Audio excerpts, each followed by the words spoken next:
Welcome to Stories in the Seventh State, where we bring Maryland stories to life. I'm your host, Shane Hall, and each week we'll explore the real, the remarkable, and the rarely told stories that shape life in the Seventh State. From local legends to hidden histories and modern-day makers, these are the stories that define Maryland. If you're a Marylander, you do not have a state flag. You, my friend, you have a brand. This is not just a banner, it's a culture. It's on your bumper stickers, your hats, your boat flags. It's painted across the end zones of football stadiums. It's emblazoned on every lacrosse uniform. It's one of the most recognizable and frankly, ubiquitous state symbols in the entire nation. The Maryland flag is the visual mic drop of state banners. California's got a pretty cool one, South Carolina's got a pretty cool one, Texas has a recognizable one, but nothing is as bold or loud, and if you live here, it is absolutely inescapable. The Maryland flag is incredible. Take a moment and look at the other flags of America. Most of them are forgettable. A state seal on a simple blue field. A design choice that vexillologists, those are experts who study flags, universally disparage. And then there's Maryland. This flag is the outlier. It's the one that broke every rule and somehow became a masterpiece. It's consistently ranked as one of the best flags, not only in our country, but in North America in general. And it's actually a work of medieval European heraldry that functions perfectly as a piece of modern American branding. And yet to a flag designer, the Maryland banner is an anomaly. A good flag is supposed to have just, something simple on it, something that a child could draw. According to the flag experts, the Maryland flag is complex. A good flag is supposed to use 3 colors or fewer. We got 4: black, gold, red, and white. The reason that this flag works, the reason that it fairly shouts Maryland, as the flag experts say, is precisely because it is complicated. It's not just a flag, it's a historical document. And if you know how to read it, it tells the story of a state that was violently ripped in half and then painfully, but deliberately, stitched back together. This flag is not one design. It's actually 2 distinct family shields locked into forced quarters. And to understand this forced marriage of symbols, we have to travel back to 17th century England, because the entire story begins with a profound act of religious defiance. The man who started it all was called George Calvert. He was the first Baron of Baltimore. Calvert was a strong Roman Catholic believer in England that had become intensely Protestant and intolerant. The persecution was systematic. Catholics were fined, barred from public office, and forbidden from seeking any kind of Catholic education for their children. So facing this pressure, Calvert sought to establish a safe haven in the New World, a colony where Christians of all persuasions could worship freely. In 1632, he was granted the province of Maryland. So when George Calvert created the coat of arms for this new colony, he didn't just use his own family crest. He used 2. And this is a crucial detail, kind of a quirk of English heraldic law that would define Maryland history for centuries. The shield featured on the banner is a quartered design that integrates the arms of his father, George Calvert, with those of his mother, Alicia Crossland. So the first and fourth quarters, these are the bold gold and black diagonal stripes, that is the design of the Calvert paternal arms. So that black and gold that you see, those are the original Maryland colors recognized throughout the colonial period. The second and third quarters, the red and the white fields with the specific trefoil-tipped cross, that is the Crossland maternal arms. The shield features the cross-botany counterchanged, meaning the cross is red where the background is white, and white where the background is red. Now, you guys, this might not seem interesting right now, but bear with me, because it's about to heat up. Calvert was entitled to honor his mother's powerful lineage because she was a heraldic heiress. It was a simple genealogical formality executed centuries before the state even existed. There's an ancient law used to honor the matriarch of a family in the 1500s, and that created the fault line for a civil war that would erupt 300 years later. For decades after the American Revolution, Maryland largely discarded the colonial symbols, using generic state seals on a blue background. A design that is now universally criticized by experts. The state was left really with kind of a flag void. The Calvert coat of arms, the basis for our modern flag, was reintroduced into the public sphere in 1854 through a law mandating a new state seal, followed by a more accurate version, 1876. Well, think about the timing, though. This complex quartered shield, which contained two legitimate yet distinct symbols of Maryland's proprietary past, were formally resurrected and made official just before the storm of the Civil War had arrived. Now, this intentional reappearance of the complicated heraldry unintentionally provided the perfect symbolic vocabulary needed for this impending conflict. The state's deepest conflict ultimately found its emblems not in newly invented banners, but in pre-existing quartered structure of the Calvert shield. Let me elaborate. Let's fast forward to 1861. Maryland is not just divided, it's one of the most dangerously divided states in the Union. It was a slave state with deeply rooted Southern sympathies, particularly concentrated in Baltimore, the Eastern Shore, and the southern counties of Maryland. And when President Lincoln called for troops, the situation immediately exploded. Just 5 days after Fort Sumter, the Baltimore riot of 1861 erupted when pro-secessionist mobs attacked the 6th Massachusetts Infantry marching through the city. The riot was led by a man carrying a rebel flag. Maryland was immediately placed under martial law, and its loyalties were completely fractured. In this climate, citizens needed clear, immediate, visible signals of loyalty and defiance. There was no internet. I don't even know if we have telephones at that time. And the two halves of the Calvert shield were immediately and violently separated into two opposing political banners. So you had the Union standard and the secession symbol. Let's talk about the Union first. The Union standard was black and gold. Union loyalists sought symbols to identify their home state while affirming their loyalty to the North, and they quickly embraced the familiar. So that would be your black and gold, that Calvert paternal arms section of what we know today to be our flag. These were known as the Maryland colors or the Baltimore colors and represented a state that, however reluctantly, stayed within the Union. Union Army regiments from Maryland fighting in the Army of the Potomac utilized the black and gold on their flags and their uniforms. Now, conversely, the secessionist symbol was the red and white.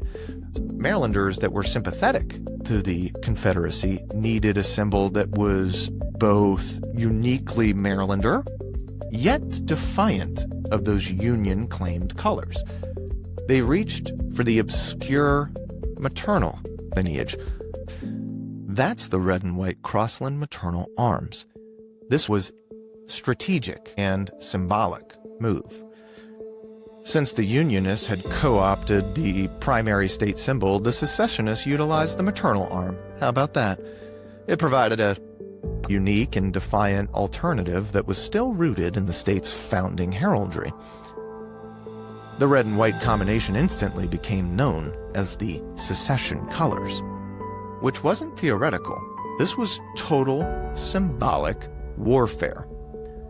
Now, following Lincoln's election, the red and white symbols appeared everywhere as a widespread civilian resistance. So, from yarn stockings, cravats, and clothing, a deliberate, widespread display of defiance had ensued. In the military, Marylanders who fought for the Confederacy adopted the specific shape of the Crossland crest. The Maryland-born Confederate soldiers pinned that metal cross botany shape into their gray uniforms and caps as a unique and powerful way of identifying their place of birth and their defiance of the Union. Most explicitly, the headquarters flag, or guidon, of Maryland-born Confederate General Bradley T. Johnson was clearly a red cross botany on a white field, the Crossland arms used as a banner of war. The state was literally fighting a war over which quarter of Lord Baltimore's ancient family crest was acceptable. That's kind of crazy when you think about it. Now, the federal response confirms how seriously the North took this symbolic resistance. Federal forces under commanders like General John A. Dix vigorously prosecuted individuals who displayed any red and white symbols of resistance. Anyone that was caught wearing the colors could be jailed for treason. The control of these colors was central to establishing federal authority in the dangerously divided border state. This symbolic suppression reached a point of high drama, even inspiring a famous piece of political satire in September of 1861. General John A. Dix, the commander in Baltimore, had issued orders forbidding the display of Confederate colors. This satire that circulated mocked the severity of the control, claiming General Dix had officially forbidden red and white barber poles, all peppermint candy, and most comically warned citizens with red hair to dye that blue. That's kind of funny. And while it's a pretty good joke, the historical record confirms the efficacy and the seriousness of the order.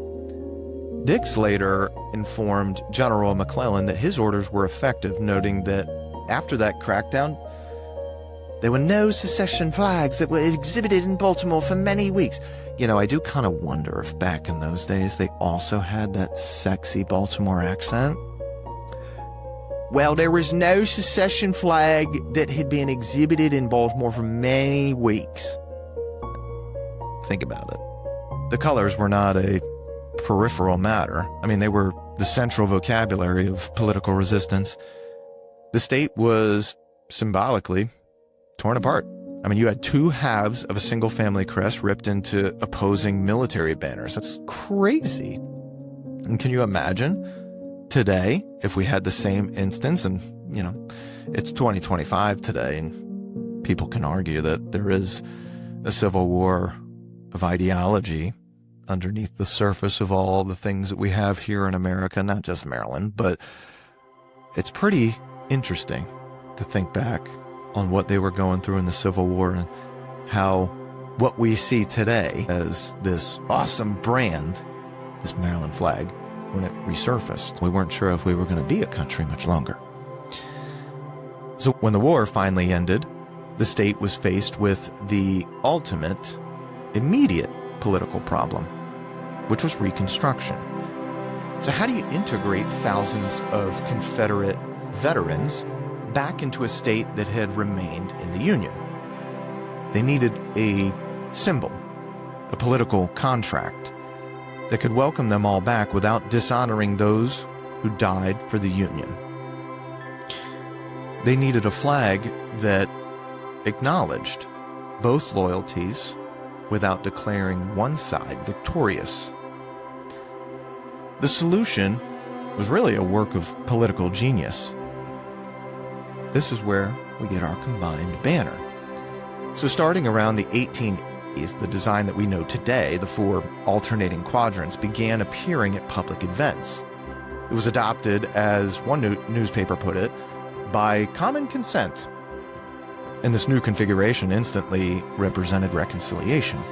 It said visually, both of our pasts are part of our future. This was first flown, the flag that we know today was first flown publicly on October 11th, 1880, in Baltimore during a parade celebrating the city's 150th anniversary. But the most potent declaration of this compromise came 8 years later, on October 25th, 1888, at the most sacred and contested site of the war, the Gettysburg battlefield. Maryland was there to dedicate monuments to its Union regiments of the Army of the Potomac, and at that ceremony the combined flag was flown. This was the ultimate political statement. They were flying the flag that visibly contained the red and white Crossland arms, the symbol worn by Confederate soldiers at the site of the Union's greatest victory. It finalized the flag's purpose as a symbol of unity, not victory, for all Marylanders. The popular support for the flag was formally recognized by the General Assembly, which officially adopted the current design in March of 1904. This intentional act of healing is why the flag is such a powerhouse of modern identity. It's the defining visual shorthand for Maryland pride. Its cultural saturation really far outstrips that of any other state flags in the country. You don't really have to look much further than the University of Maryland that uses this flag design across all of its sports, most famously in its collaboration with the Baltimore-based athletic apparel company Under Armour. They developed the high-profile Maryland Pride uniforms using helmets that were hand-painted with the flag design, which brought the state's iconography some national visibility. You look at our professional teams in the region, the flag's influence is even visible there. I mean, you have the Baltimore Ravens who incorporate the flag's patterns into secondary logos in their gear and their end zones. You have the Baltimore Orioles featuring a Maryland State-inspired patch on the sleeve of their jerseys. There is micro-branding everywhere with this flag. The passion filters down to local commerce. I mean, the ubiquitous flag-colored stickers that are shaped like crabs and horses and labs that are bumper stickers. It's a self-perpetuating cultural mechanism that has absolutely made the reconciliation banner the undisputed visual identity of the state. Now, the flag's strength today does not derive purely from its colonial heritage, but rather from its utility in providing a solution to a crucial post-war political necessity: reconciliation. Had the flag been simply, using the Calvert arms, it would have lost both of that visual punch and the crucial narrative that makes it a symbol for all Marylanders. The complexity is the key. But the entire reconciliation story, this deep dive into the heraldry, the Civil War schism, the political compromise, and the cultural triumph, it's summarized and permanently cemented in one final, often missing legal detail. It is literally crowned atop the flagpole.